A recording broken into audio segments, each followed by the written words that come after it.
Hello mga langging, mga undita ninyo og tuslubuwa. It is my first time di ay nga makatilaw kog ingani nga klase nga pagkaon. Sa almost 8 years na kong pagpuyo diri sa Cebu City, karon pagyud ko ni try og tilaw aning tuslubuwa. Og dili gyud ka magmahay mo tilaw aning mga langging kay lami gyud siya. Aside nga lami siya mga langging, barato ug affordable pa. Sa imuhang order nga 89 pesos sa tuslubuwa, pwede na ni siya sa upat ka tawo mga langging. Plus na pagyud siya pakapin nga napo ka puso. And optional na lang kung mudugang ta. And in my own opinion day mga kalangging, dili ni siya angay adlaw-adlawon.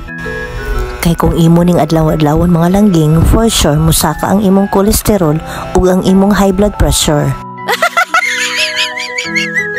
And at this time, hapit na maluto ang among pagkaon. Giukay lang ni siya kadali. Dayon gihuwad na ang final nga ingredients. And after malunod ang final nga ingredients, ukayon na sad siya og balik. Kay lagi kuno naa sa lami ang ukayon.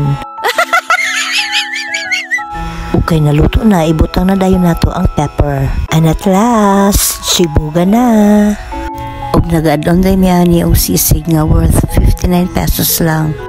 And see, barato ra gyud siya kaayo.